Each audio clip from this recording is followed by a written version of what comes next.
حضرت سعد بن ابی وقاص رضی اللہ تعالیٰ عنہ کا اپنی والدہ سے بڑا گہرا رشتہ تھا، بڑا گہرا۔ بندہ جس سے پیار کرتا ہے نا، وہ بندہ کبھی کبھی پھر پیار کا فائدہ ناجائز بھی اٹھاتا ہے، کبھی کبھی یہ بھی نقصان لوگ کرتے ہیں۔ پہلی بات تو یہ کہ جب پیار ہو جائے تو اس کا فائدہ جائز بھی نہیں اٹھانا چاہیے۔ جس نے فائدہ اٹھا لیا تو اس نے تو استعمال کیا۔ تو ہوتا ہے ہمارے گھروں میں کہ اگر بچہ اماں کے قابو میں تو پھر اماں جو دل کرتا ہے کراتی ہے، اور جو اس کو کہہ دیتی ہے پھر وہ کہتا ہے اوہو میری اماں نو آکھے تو ڈنڈا اٹھا لے، آؤ دیکھتا ہے نا تاؤ دیکھ، یہ بھی ایموشنل کر لیتے ہیں۔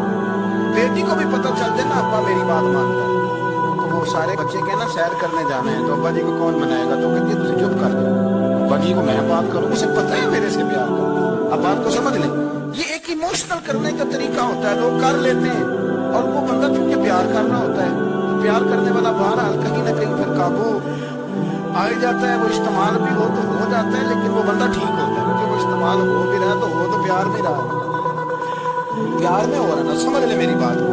حضرت سعد بن ابی وقاص رضی اللہ تعالیٰ عنہ کا نا اپنی ماں سے بڑا پیار تھا، بڑا پیار تھا اپنی والدہ سے۔ حضرت سعد بن ابی وقاص کلمہ پڑھ گئے، اماں جی نے بھوک ہڑتال کر دی، پتہ تھا کہ میرا پتر مجھ سے پیار بڑا کرتا، میں نے بالآخر منوا لینا۔ تھوڑی سی آبادی تھی، ایک گھر کے اندر جو مسئلہ چھڑتا تھا نا اس کا سارے شہر کو پتہ چل جاتا تھا۔ اب کونوں میں گلیوں میں اب باتیں بھی ہونے لگی کہ اس سعد کی ماں ہڑتال پہ بیٹھی ہوئی، بڑا مسئلہ ہے، اب پریشر بڑھنے لگا۔ حضرت سعد بن ابی وقاص فرماتے ہیں کہ وہ جو میرے قریبی لوگ تھے نا صحابہ، وہ بھی مجھے کہنے لگے یار کوئی رستہ نکال، ہر چوک میں تیری بات ہوتی ہے۔ کہتے ہیں میں گھر جاتا تو گھر والے بہن بھائی بچے باپ سارے کہتے ہیں یار تیری ماں مر جائے گی، بہت بڑا ایشو ہے۔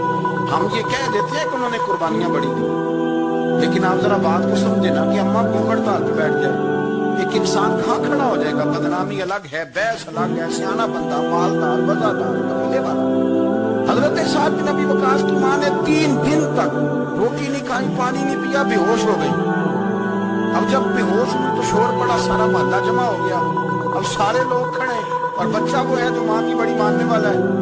اماں کے اوپر لوگوں نے پانی شانی ڈالا، ہوش آئی تو حضرت سعد بن ابی وقاص قریب آئے، کہنے لگے اماں ایک بات کرنی۔ اماں بھی بڑی مشکل سے اٹھ کے بیٹھ گئی کہ پتر ماننے لگا دے۔ لوگ بھی کھڑے ہو گئے، مسکراہٹ بھی ہونے لگی کہ لو نہ کوئی بات ہونے لگی۔ اماں کہتی ہے کلمہ چھوڑ دے پھر مانو۔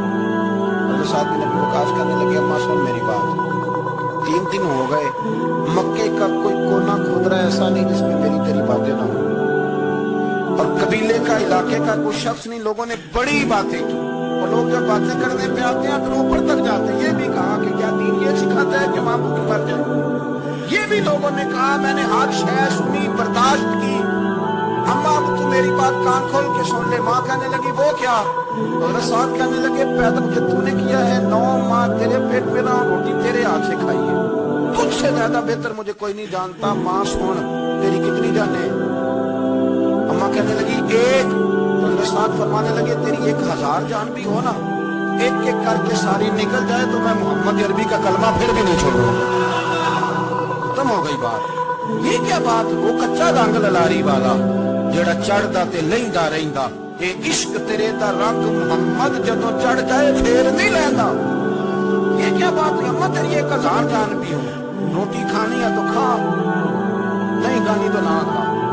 یہ لفظ کہتے ہیں حضرت سعد بن ابی وقاص رو پڑے، آنسو آ گئے، لفظ کہہ کے باہر نکلے، مجمع چھٹ گیا، جس نے جو مطلب لینا تھا لیا، جس نے جو کہنا تھا اس نے کہا۔ حضرت سعد چلے گئے، شام کو گھر آئے تو اماں روٹی کھا رہی۔ حضرت سعد فرماتے ہیں کہ محلے کی بیویاں کہنے لگی روٹی کیوں کھا رہی ہو؟ تو ماں رو پڑی، کہنے لگی پتر میرا ہے، میں نے پیدا کیا ہے، میرے پتر نے کبھی ضد نہیں کی، اس کے دل میں کچھ ہے اتر گئی، کوئی ہے، کوئی کچا پکا جذبہ ہوتا تو میں تو 2 آنسو بہاتی تھی تو میرا پتر لوٹ آتا تھا، پر کسی رستے کا مسافر بن گیا، اب کہیں پہنچ گیا ہے اور میں اس کا درد سمجھ گئی ہوں، جہاں گیا ہے اب وہاں سے یہ لوٹ سکتا۔ آپ سمجھیں اتنا تگڑا ایمان جن لوگوں کا، ان کے بارے میں لوگ ڈسکس کریں گے۔ ان کو نا قرآن پاک نے بطور نمونہ بیان کیا ہے۔ اللہ فرماتا ہے ایمان اس طرح کا جس طرح میرے نبی کے صحابہ کا۔ یہ منافقوں کی بات ہو رہی ہے پہلے سے بارے میں، وَإِذَا قِيلَ لَهُمْ آمِنُوا كَمَا آمَنَ النَّاسُ، جب ان سے کہا جائے کہ ایمان اس طرح لاؤ جس طرح میرے نبی کے صحابہ لائے، قَالُوا وَنُؤْمِنُ كَمَا آمَنَ السُّفَهَاءُ، تو وہ کہتے ہیں اس طرح ایمان لائیں جیسے بیوقوف لائیں، تو بیوقوف ہے ہر شے نبی پاک پہ قربان کر رہے ہیں۔ اللہ فرماتے ہیں اَلَا إِنَّهُمْ هُمُ السُّفَهَاءُ، خبردار ہو جاؤ میرے نبی پاک کے غلاموں کو بیوقوف کہنے والوں تم بیوقوف ہو. اللہ کہتا ہے تم پاگل ہو بیوقوف ہو. اللہ انہیں پاگل کہتا ہے. اللہ پاگل کہتا ہے انہیں جو نبی پاک کے صحابہ کو پاگل کہتا. اللہ انہیں پاگل کہتا ہے. یہ معیار ایمان ہے. قرآن نے کہا ایمان اس طرح کا جس طرح کا نبی پاک کے وَإِذَا قِيلَ لَهُمْ آمِنُوا كَمَا آمَنَ النَّاسُ. ایمان اس طرح لاؤ جس طرح میرے نبی پاک کے صحابہ ایمان لائے ہیں, اس طرح ایمان لاؤ. اس طرح